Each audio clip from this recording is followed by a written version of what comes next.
मेरा आने का मतलब परम गुरु कहते हैं कि जीवों का उद्धार करना है। मैं और कोई कामना लेके नहीं आया हूं, मेरी कोई कामना नहीं है, जीवों का उद्धार हो, आपकी आज्ञा से मैं आया हूं। अरे आपकी आज्ञा से भये भेख धारम शशांति सकारम, हमने भेख भी धारण किए, बाबा भी बन गए, क्या करें। आपने कहा कि जाओ तो गए, आपने कहा कि सबको परम अर्थ प्राप्त कराओ, मोक्ष प्राप्त कराओ, तो मोक्ष प्राप्त करने के लिए हमने भेख भी धारण कर लिया, साधु भी बन गए, वरना तो रहते संसार में चकाचक होती है? लोग गाते फिर पीछे पीछे नाचते भी, अपने यार की शादी है करके। लेकिन गुरु महाराज के अंदर हमने तो ले लिया, कपड़ा पहन लिया, भेख भगवा कर दिया।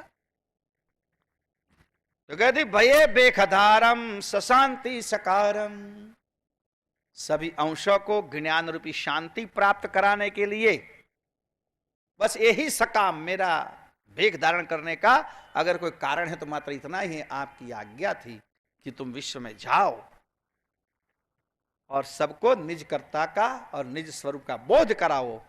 तो हमने भेख धारण किया, हरंतम विकारम समर्थम, यानी आपकी आज्ञा से लोगों का अज्ञान और विकार हरण करने का सामर्थ्य प्राप्त किया।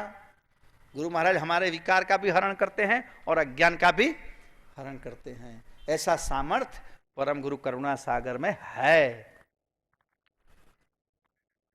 अहो नाथ आनी कैवलम निशानी, सोहु हम जानी आपो आप आपम। और आपने विश्व में सारे संसार को आपकी एक निशानी दी है, जिस वजह से हम आपको जान सके, संसार आपको जान सके।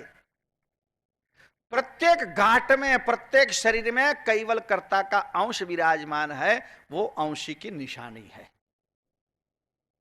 अंशी की निशानी है।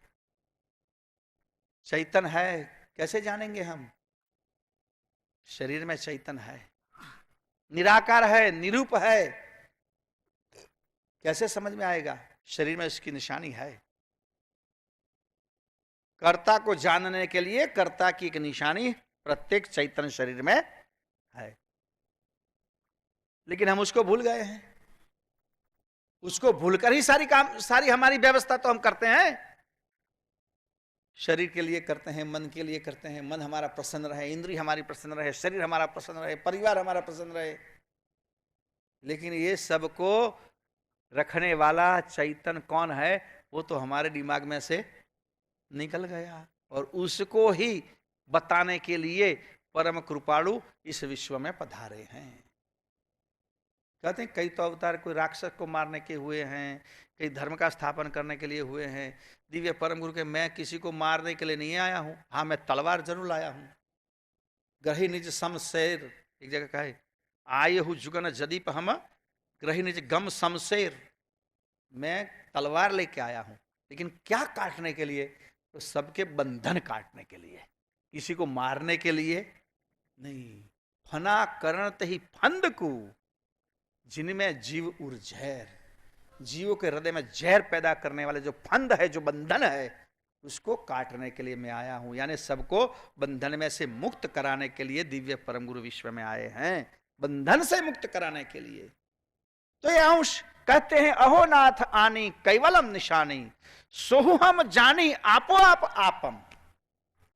अगर थोड़ा हम चिंतन करें तो अपने आप ही हमें समझ में आ जाता है कि आपकी निशानी प्रत्येक घाट में है। अतंतम अक्रंतम प्रकाशम प्रवीणम नरवेदम विज्ञानम वदे लक्ष्य व्यापम। आप अनंत है, सर्जनाथ का स्वरूप तो अनंत है, अकृत है, अकृतम आकृति के बिना आपका कोई आकार नहीं है, तभी प्रकाशमय है। आप प्रकाशमय है, आपके प्रकाश से ही सारा संसार प्रकाशित है। नरवेदम विज्ञानम वदे लक्ष्य व्यापम।